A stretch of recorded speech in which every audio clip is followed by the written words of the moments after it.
IVF treatments పై 20,000 discount. Doctor consultation మరియు ultrasound scan ను ఉచితంగా అందిస్తున్నారు. 49 అంటే సంతానం, 49 అంటే సంతోషం.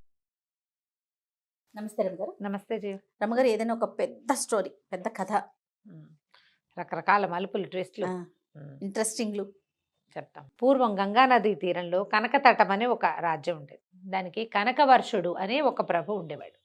ఈయన సర్పం వాసుకి, అనంతుల్లో వాసుకి సర్పం లేరు, ఆ నాగరాజు యొక్క మనవడట. ఆహా. నాగరాజుకి భూలోకంలో పుట్టిన ఒక కుమారుడి యొక్క కొడుకు. ఇక్కడ రాజ్యం చేసేవాడు. ఆయన చాలా అందగాడట, ఎంత బాగుండేవాడు.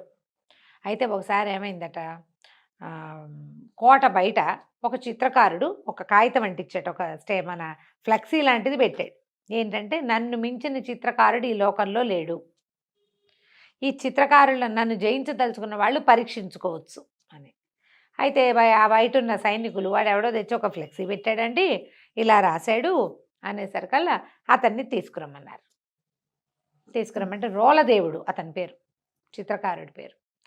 అయితే రాజుని దర్శించగానే అతను ఏమన్నాడంటే, అయ్యా, అవజ్ఞతోటి కాదు, నేను మిమ్మల్ని దర్శించాలంటే నాకు సులువైన మార్గం ఇదే కనపడింది, అందుకని నేను ఇది ఇలా పెట్టాను, అంతేగాని ఇక్కడ మీ రాజ్యంలో ఉన్న చిత్రకారుల్ని ఛాలెంజ్ చేయటం నా ఉద్దేశం కాదని మర్యాదగా చక్కగా రాజుతో వినయంగా మాట్లాడాడు.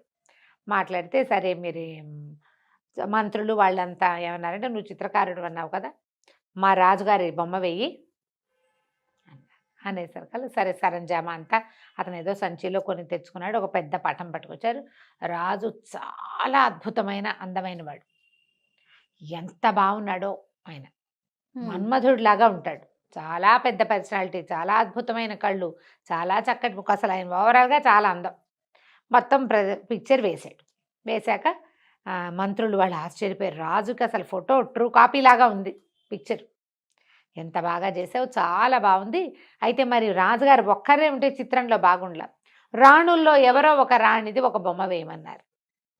రాణిగారులందరినీ చూశాడు ఆయన, చిత్రకారుడు కదా, ఆయనకు ఆ సౌందర్యం ఆకర్షిస్తే వేస్తాడు బొమ్మ అనేసరికల్లా ఇతను ఏమన్నాడు, ఈ రాణుల్లో ఒక్కళ్ళు కూడా ఈయన పక్కన పెట్టడానికి సరైన వాళ్ళు కాదు, ఈయన సౌందర్యంతో వాళ్ళు పోటీ పడలేరు అసలు, మరి చాలా అందమైన వాళ్ళని పెట్టాలి అనేసరికల్లా ఓ మంత్రి గారు అన్నాడు, మరి ఎవరైనా ఒక అందగత్తి పెట్టమంటే వెయ్యబోయి చూద్దాం అన్నాడు. అనేసరికల్లా అప్పుడు ఇతను ఏం చెప్పాడంటే, ఒక అమ్మాయి పటం తీసి చూపించాడు. ఆ అమ్మాయి ఎవరంటే, విదర్భ రాజ్యంలో కుండినం అనే ఒక నగరం ఉంది, దానికి దేవశక్తి అనే రాజుగారు ఉన్నాడు. ఆయనకి మదన సుందరి అనే ఒక కూతురు ఉంది. మదన సుందరి, ఆ కూతురుది ఈ పిక్చర్. ఓకే. నేను ఇంతకుముందు ఆ రాజ్యానికి వెళ్ళాను, వెళ్ళినప్పుడు ఆ రాజుగారి దగ్గర చాలా పిక్చర్స్ వేశాను. వేసినప్పుడు అమ్మాయి చాలా సౌందర్యవతి, ఆమెకు తగిన వరుణ్ణి చూడాలనుకుంటున్నామని రాజుగారు చెప్పారు. అయితే ఒక రోజున ఆమె నన్ను కబురు చేసి పిలిపించింది. ఆవిడ విరహావస్థలో ఉంది, ఒక వ్యక్తిని ఎవరినో తలుచుకుంటూ చాలా బాధపడుతోంది. అప్పుడు ఆవిడ ఒక చిన్న బటన్ ఇచ్చి, ఈయన్ని చక్కగా మంచిగా వేసిపెట్టు ఈ పిక్చర్ నంది, నేను ఆ బొమ్మ వేశాను, ఆ వేసిన బొమ్మ ఈ రాజుగారిది, ఓహో, ఈ కనకవర్షుడిది. ఆమెకి పెళ్లి కుమారుల ఇంట్లో ఈ ఫోటో వచ్చింది, ఆ ఫోటో నచ్చింది ఆవిడికి అని చెప్పి, అప్పుడు ఆ పిక్చర్తో పాటుగా, ఆ చిత్రంతో పాటుగా నేను ఈ మదన సుందరి పిక్చర్ కూడా వేశానని ఇది చూపించాడు. ఆమె ఎంత సౌందర్యవతో, అప్సరస దిగొచ్చినట్టుగా ఉంది. సరే వీళ్ళు ఏమనుకున్నారు, బాగుంది కదా, ఇతనుని అడిగాడు, మరి ఈ అమ్మాయిని నాకు వివాహం చేసుకునేందుకు అవకాశం ఉందా ఏమిటి అని అడిగితే, మీ పటం వేశాను కదా, ఇప్పుడు అమ్మాయి దగ్గర నుంచి ఈ పటం తీసుకురాకూడదు, మిమ్మల్ని చూడగానే ఆ పటంలో ఉన్నది మీరేనని నాకు అర్థమైంది, ఎవరినైనా పంపించండి నాతో పాటు, నేను వెళ్ళి ఆ దేవశక్తి మహారాజుకు చెప్పి ఆ పిల్లని మీకు ఇప్పిస్తానన్నాడు. బాగుంది. సరే, రాజుగారికి అప్పటికే కొంతమంది భార్యలు ఉన్నారు, వాళ్ళెవరు మహాసౌందర్యవతులు కాదు, బాగుంటారు అందరూ, కానీ రాజుకు తగినంత పరమాద్భుత సౌందర్యవతులు కారు. సరే, రోలదేవుడికి వెళ్ళి తనతో పాటు ఓ ఇద్దరు పరివ్రాజకులను ఎవరినో సహాయం తీసుకుని వెళ్ళి ఆ రాజుగారి దగ్గరికి వెళ్ళాడు, విదర్భ రాజ్యానికి, దేశానికి వెళ్తే రాజుకి చెప్పాడు, ఇట్లా ఫలానా రాజుగారు, నేను పేరు కనకవర్షుడు, నేను ఇట్లా వాసుకి మనవడు, మరి ఇలా కనకతటం అని చాలా పెద్ద రాజ్యం, చాలా సౌందర్యవంతుడు, రాణులు ఉన్నప్పటికీ మీ అమ్మాయిని మహాదేవిని చేయడానికి సిద్ధంగా ఉన్నాడు ఆయనకు అనురూపమైన సౌందర్యవతి కాబట్టి చూడండి అని చెప్పేసరికి ఆయన అన్ని విచారించుకుని సరే మా పిల్ల నుంచి పెళ్లి చేస్తామని మళ్ళా కబురు చేశారు. మన కనకవర్షుడు పోయి అక్కడికి వెళ్ళి చక్కగా భార్యని ఆవిడని పెళ్లి చేసుకుని తెచ్చుకున్నాడు. కొద్ది రోజులు 10 రోజులు అక్కడ ఉన్నారు. వివాహం అయిన తర్వాత ఆమెతో ఎంత బాగానో ఉండేవాడు. చాలా కాలం కలిసి ఉన్నారు. ఇంతమంది రాణులున్నారు, 6 మంది, ఎవరికి పిల్లలు కలగల ఇప్పటిదాకా. కొత్తగా వచ్చింది ఆ సౌందర్యవతి, ఈవిడికి మదన సుందరికి కూడా సంతానం లేదు. అయితే ఒకసారి ఏమైందంటే వీళ్ళంతా ఎక్కడో ఈ శరదృతువులో కార్తీక మాసానికి కొంచెం ముందు, శరదృతువు అంటే ఈ ఆశ్వయుజ మాసంలో పెద్ద తోటకి విహారానికి వెళ్ళారు రాణులందరితో కలిసి. వెళ్తే ఈ రాణులు అక్కడికి వెళ్ళేసరికల్లా నీళ్ళల్లోకి ఆడేటప్పుడు ఒక్కొక్కళ్ళు కొంచెం ఉత్సాహపడతారు కదా. ఈవిడికి వాళ్ళందరూ రాజుతోటి అంత చనువుగా ఉంటే నచ్చదు, తనకంటే ముందు భార్యలు కదా. అయినా చనువుగా ఉండు. నచ్చలేదు. కోపం వచ్చి ఆవిడ వెళ్ళిపోయేసరికల్లా అబ్బో అమ్మాయి ఈవిడికి కోపం వచ్చిందని ఇతను ఆవిడని బతులాడుకోవడం కోసం ఇక్కడ ఉన్న రాణులందరినీ వదిలిపెట్టి మళ్ళీ ఆమె వెనకాల పడి నగరంలోకి వెళ్తాడు. వెళ్ళేసరికల్లా చాలా బతిమలాడి ఆవిడని ఎట్లాగో స్వాధీనపరుచుకుంటాడు. పడుకునేసరికల్లా ఆ రాత్రి అతనికి తెల్లవారుజామున ఒక విచిత్రమైన కల వస్తుంది. ఆయన మెడలో ఏకావళి, ఒక ముత్యాల దండ ఒకటి ఉంది. ఆ ఏకావళి ఎవరో లాగేసుకున్నట్టు. అక్కడి నుంచి మనం ఇది ఉంటుంది కదా, శిరోరత్నాన్ని ఏమంటారు, మనం దాన్ని ఏమంటారు, చూడామణి, ఇక్కడ పెట్టుకుంటారు మణి. ఆ చూడామణి కూడా పోయినట్టు. అవి రెండు ఎవరో లాగేసుకున్నారు. అక్కడి నుంచి ఎంత బోల్డన్ని ముఖాలు, బోల్డన్ని జంతువుల అవయవాలు ధరించి ఉన్నటువంటి భేతాళుడితోటి తను యుద్ధం చేస్తున్నట్టు కలొచ్చింది. కన్ను మూసినా తెరిచినా అలాగే ఉంది. చాలాసేపటి వరకు అందులోంచి బయటికి రాలేకపోయాడు. తెల్లవారిన తర్వాత చూస్తే మెడలో ఏకావళి ఉంది. తల తడువుకుని చూశాడు. ఇక్కడ చూడమని ఇట్లా బిగించి ముడిలాగా వేస్తారు, అది అక్కడే ఉంది, పోలేదు. అంటే కలేనమాట. అప్పుడు ఏం చేశాడు, ఇంకా కార్తాంతికుల్ని పిలిచాడు. వీళ్ళు ఇలా ఏమిటి ఇలా జరిగింది, ఇలా వచ్చిందంటే ఆయన చాలా లెక్కలు వేసి భేతాళుడు మన చూడామణి ఏకావళి రెండు పోవటము అని అలాంటివి కళ వచ్చిందంటే ఇవి ఎవరో తీసినట్టంటే మీకు సంతానం, మీ అబ్బాయి కుమారుడు, భార్యతోటి కుమారుడితోటి వియోగం సంభవించబోతోంది మీకు. తర్వాత భేతాళుడితోటి యుద్ధం అంటే ఏదో శాపం రాబోతోంది మీకు అనేసరికి ఈ ఆశ్చర్యపడి, భార్యలు ఉన్నారు కానీ కుమారులేరి అంటే కుమారుడు కలగబోతాడనమాట. తనకి కుమారుడు తప్పిపోతాడు అంటే, లేని కుమారుడు ఎక్కడి నుంచి తప్పిపోతాడంటే కుమారుడు ఉండాలి. సరే ఇలా ఆలోచించుకున్నాడు. ఆయన ఏకాంతంగా పడుకున్నాడు. ఏం చేయాలో తోచట్లేదు, చాలా దిగులుగా ఉంది. అప్పుడు ఆయనకి తట్టింది, నాకు చాలా వయసు వచ్చింది, ముందు వివాహాలు అయ్యి చాన్నాళ్ళైంది, కొత్తగా ఆయన వివాహం కూడా 1-2 ఏళ్ళు దాటిపోయింది, ఇంకా భార్యా వ్యామోహం తగ్గలేదు, సంతానం లేదు. ఏం చేయాలి సంతానం కోసం ఆలోచిస్తుంటే ఒక్క మెరుపులాగా ఒక కదలిక కనపడింది. ఒక ఆవిడ వచ్చింది. ఈవిడ నాయన జయం కలుగా కానీ దీవించింది. ఈవిడ ఎవరట, వాసుకి యొక్క కుమార్తె, ఈయనకి మేనత్త. ఆమె పేరు రత్నప్రభ.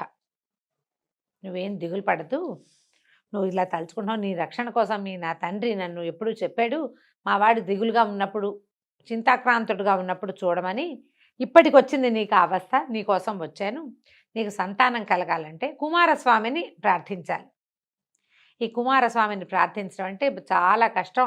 ఆ అరణ్యంలోకి వెళ్ళిపోవాలి, నైమిషారణ్యమో ఏదో ఒక వింధ్యాటవిలోకి వెళ్తే కుమారుడిని ప్రార్థించేటప్పుడు ఆయన ఏం చేస్తాడు, కుమారస్వామి కుమారధార అంటారట, పెద్దగా ఫోర్స్గా నెత్తి మీద నీళ్లు పడతాయట కుమారస్వామి అనుగ్రహించేటప్పుడు. ఇక్కడ 2-3 కథల్లో ఇది చెప్తారు, కథా చరిత్సాకరంలో. ఆ ధారని మామూలు సామాన్య మానవుడు సహించలేడు.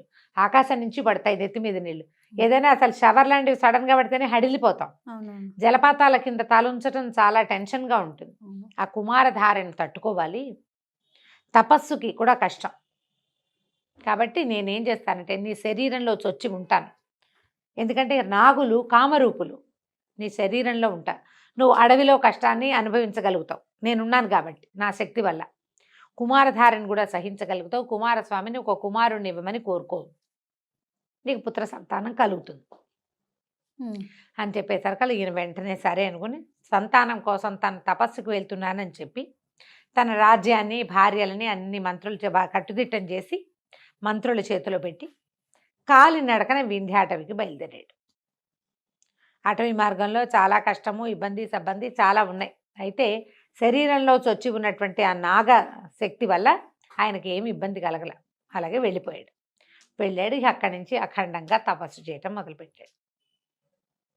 తపస్సు సిద్ధించేసరికల్లా ధార పడుతుంది. కుమారధార నెత్తి మీద పడ్డం మొదలుపెట్టింది. పైనుంచి నీళ్లు పడిపోతున్నాయి. అయితే ఈ లోపల ఉన్న నాగుల యొక్క సహన శక్తి వల్ల పడగలు బలంగా ఉంటాయి కదా, ఆ దీనివల్ల ఇతను అలా నిలబడి ఆ శక్తి ఆ నీటిని తట్టుకున్నాడు.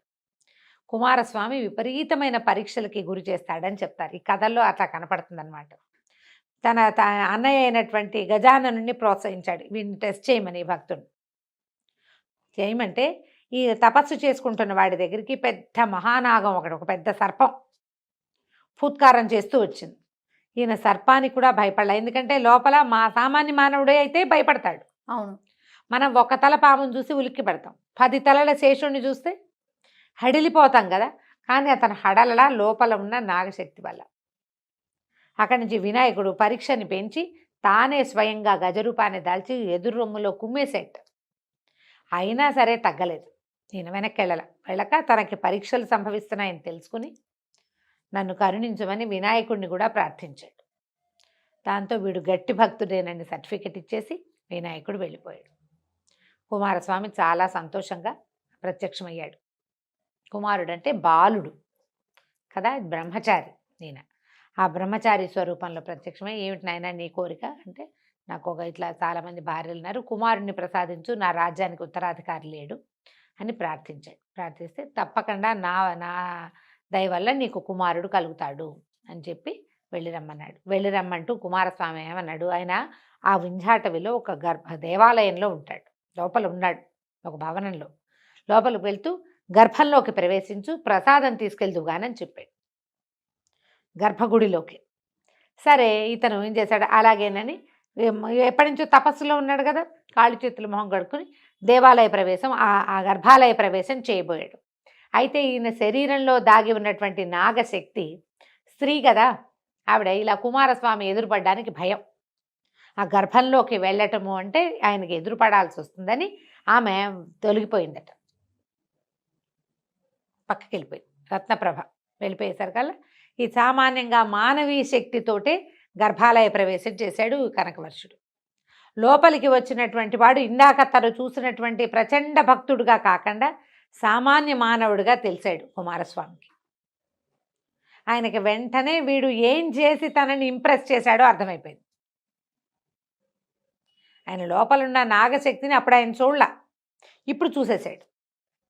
చూసేసి, నువ్వు కపటం చేసావు కాబట్టి, ఏ కోరికతోటి నువ్వు నా దగ్గరికి వచ్చావో ఆ కుమారుడు ఏ మహాదేవి యందు నీకు సంతానం కలుగుతుందో ఆమె నీకు దూరం అయిపోతారు అని శాపం ఇచ్చాడు. ఇచ్చేసరికల్లా ఇతను భయపడి పాదాలు పట్టుకున్నాడు, నన్ను రక్షించు, కరుణించు, ఇట్లా ఆవిడ నా మేనత్తే, నాకు ఇలా సహాయం చేసింది అని చాలా బతిమలాడాడు. బతిమలాడితే ఆయన ఏమన్నాడు, సంవత్సరం పాటు వియోగం తప్పదు, భార్యా వియోగం పుత్ర వియోగం తప్పవు, అయితే ఏడాదికి పరిమితం చేస్తున్నా, 3 మరణగండాలు తప్పించుకుంటేనే నువ్వు వాళ్ళని చేరగలుగుతావు అని చెప్పాడు.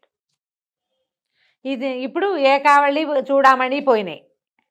ఏకావళి అంటే భార్య, చూడామణి అంటే కొడుకు, వీళ్ళు మిస్ అయిపోతారు. బేతాళుడితో యుద్ధం చేస్తున్నట్టదేమో ఇలా 3 మరణగండాలు. ఇంకేం చేస్తాడు, పరమ దుఃఖంతో బయటకు వచ్చాడు. సంతానం కలుగుతుంది, కానీ భార్య కుమారుడు ఏమవుతారో, కుమారస్వామి చెప్పిన మాట తప్పుతుందా, దుఃఖంతో ఇంటికి వచ్చాడు. కానీ కొంతకాలానికి ఈ మహాదేవి అయినటువంటి అమ్మాయి మన మదన సుందరి గర్భవతి అయింది. ఎంతో సంతోషంగా పురజనులంతా కలిసి ఆవిడకి సీమంతాలు ఉత్సవాలు అన్నీ జరిపించారు. పుట్టింటి వాళ్ళు వచ్చారు, సవతులంతా సంతోషించారు. రాజ్యానికి ఉత్తరాధికారి వస్తున్నాడని పరమ సంతోషంగా ఉన్నారు. సరే గర్భవతి అయింది, నెలలు నిండినాయి, చక్కటి పిల్లవాడు పుట్టాడు. ఈ పిల్లాడి పుట్టిన తర్వాత 5 రోజులు గడిచింది. 6వ నాటి సాయంకాలం పిల్లవాడికి పాలిస్తోంది ఈవిడే. ఒక తటిల్లతలాగా ఒక స్త్రీ లోపలికి వచ్చింది. రావటం ఏమిటి, ఆ తల్లి ఒళ్ళో ఉన్న పిల్లాడిని లాగేసుకుంది, పరిగెత్తింది. మరి చెప్పాడు కదా ఆయన వెళ్ళిపోతుందని. పరిగెత్తేసరికల్లా అమ్మో నా పిల్లాడు, నా వదిలిపెట్టు నా పుత్రుడని ఆవిడ కూడా వెంటపడింది. వెంటపడేసరికి పరిగెడుతుంటే అందరూ చూస్తూనే ఉన్నారు. ప్రచండ వేగంతో పరిగెత్తేస్తున్న ఒక ఆవిడ, అవెవరో తెలీదు, పిల్లాడిని ఎత్తుకు పరిగెడుతోంది. రాణిగారు ఆ వెనకాల పరిగెడుతోంది. ఆవిడ పరిగెత్తుకుంటూ వెళ్ళి కమలాలతో నిండిన ఒక పెద్ద చెరువులో పిల్లవాడితో సహా దూకేసేసరికల్లా రాణిగారు ఆవేగంతో, మామూలుగా పరిగెత్తలేదనుకో, నడిచి చూస్తోందనుకో, నా పిల్లాడని గట్టు మీద నేను, కానీ ఆవిడ ఒక పరిగెడుతోంది కదా, ఆ ఉద్వేగం ఆపుకోలేక ఆవిడ నా పిల్లాడో అని ఆ నీళ్ళలోకి దూకేసింది. ఎంత గాలించినా రాణి కానీ పిల్లవాడు కానీ ఇక ఆ నదిలో ఆ చెరువులో దొరకల. రాజు పిల్లాడు, అదే రాజు రాణి పిల్లవాడు వెళ్ళిపోయారు. రాజు పిచ్చివాడైపోయాడు. ఆ భార్యని వదిలిపెట్టి ఉండలేడు ఆయన. కుమారుణ్ణి ఇంకంతే.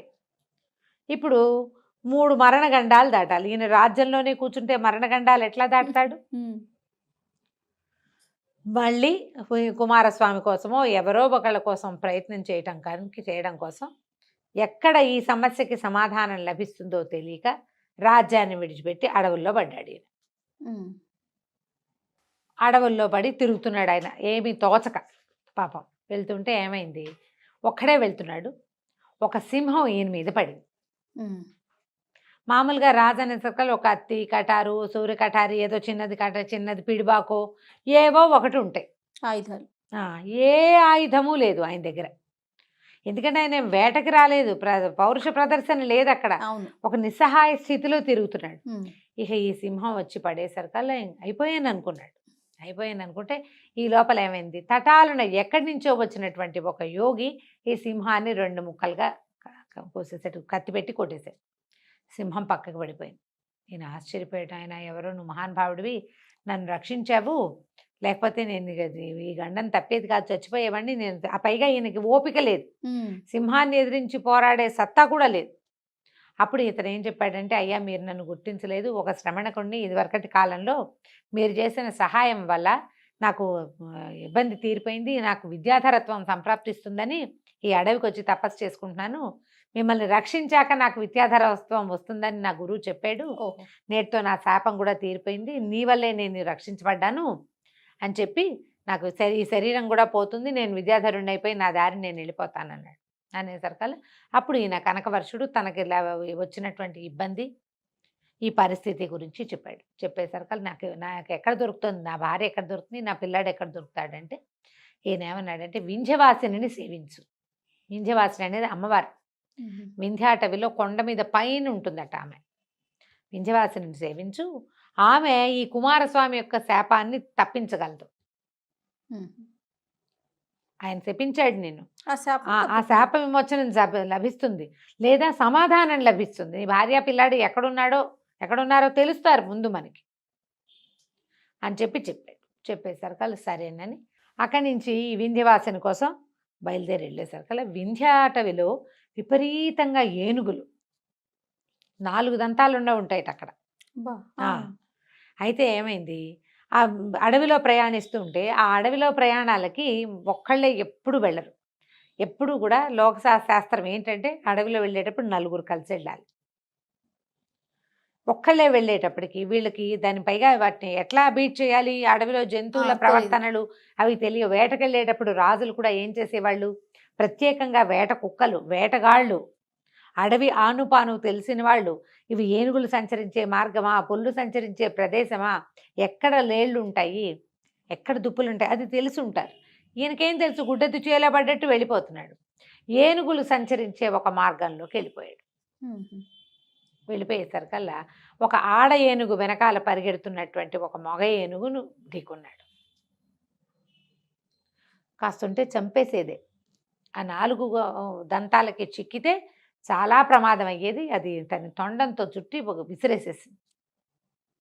ఈయన అదృష్టం బాగుండి కొమ్మలకు ఇరుక్కుని బతికేశాడు. రెండోసారి గండాన్ని తప్పించుకున్నాడు. అక్కడి నుంచి ఏమైంది, ఇంకా ముందుకు వెళ్తూ ఉండగా శబర వాళ్ళు, అది శబర జాతి వాళ్ళు ఇవన్నీ పట్టేసుకున్నారు. ఈ ఏనుగు తర్వాత తప్పించుకోగానే వాళ్ళకి దొరికేశాడు. వాళ్ళు వలలేసి పెడతారు, ఎవరైనా మానవులు దొరికితే అని పట్టుకుంటారు. పట్టుకున్న తర్వాత తీరా చూస్తే ఇది సర్వలక్షణ శోభితంగా ఉన్నాడు ఈయన. ఈయన చాలా అందగాడని చెప్పుకున్నాం కదా. ఇప్పుడు ఏదో అన్నం తినక, ఆహారం సరిగ్గా తీసుకోకపోయినా, అలంకారాలు లేకపోయినా సహజసిద్ధమైన సౌందర్యం ఎక్కడికి పోతుంది? వాళ్ళేమనుకున్నారు, ఇంత లక్షణంగా ఉన్నాడు, ఈయన్ని అమ్మవారికి బలిద్దామనుకున్నారు.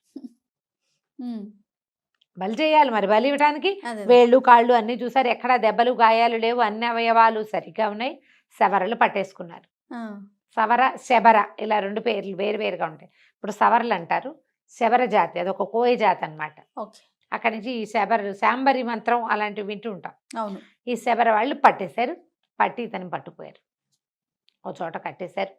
తర్వాత వాళ్ళు పూజకి అన్నిటికీ ఏర్పాట్లు చేసుకున్నారు. ఏర్పాట్లు చేసుకుని ఈయన్ని బలి ఇవ్వడానికి సిద్ధం చేశారు. బలిచ్చే సమయానికి మళ్ళీ ఒక తటిల్లతలాగా ఒక మెరుపు వచ్చి ఆవిడ రత్నప్రభ వచ్చింది. రత్నప్రభ రావటం ఏమిటి, వెంటనే ఈయన కట్లు ఊడిపోయినాయి. ఈయన వాసుకి యొక్క మనవడని తెలుసుకున్న శబర రాజు కూడా, అయ్యో మీరు మాకు చాలా సహాయం చేశారు ఎన్నోసార్లు నాయన. సర్పాలు నాగులు శబరలకి స్నేహంగా ఉంటారు. అడవుల్లో ఉండే చోట సర్పాలు వాటి దారిన పోతాయి. వీళ్ళ దగ్గర నాగ మంత్రాలు కూడా ఉంటాయి, నాగమణులు ఉంటాయి.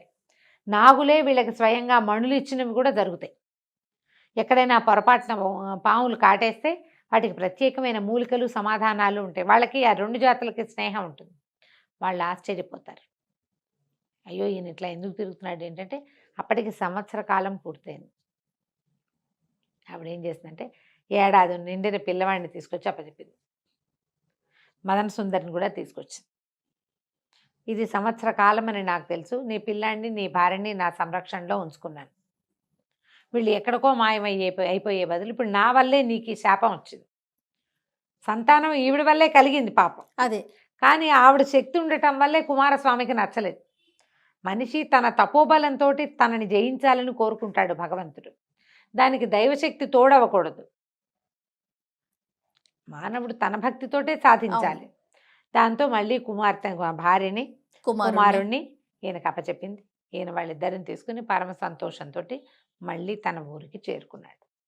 కనకవర్షుడు కుమారుడికి చక్కగా ఇంకేదో వర్షుడు పెట్టారు, ఏం పెట్టాడో గుర్తులేదు, ఏమిటో మర్చిపోయాను, స్వర్ణవర్షుడు అలాంటిది ఏదో ఒక పేరు పెట్టి పిల్లని పెంచుకున్నాడు. ఆ తర్వాత మిగిలిన రాణులకు కూడా సంతానం కలిగింది. తర్వాత కాలంలో ఆయన చాలా సుఖంగా సంతోషంగా ఉన్నాడు. ఏడాది పాటు ఆయనకు వచ్చినటువంటి ఈ శాపాన్ని తన మేనత్త సహాయంతో గడిపేసుకున్నాడు. 3 గండాలు జయించాక భార్యా కుమారుడు లభించారు. కథ కంచికి మనం ఇంటికి. నమస్తే. సుమన్ టీవీలో మీ పర్సనల్ అండ్ బిజినెస్ ప్రమోషన్స్ కోసం కింది నెంబర్కి కాంటాక్ట్ చేయండి.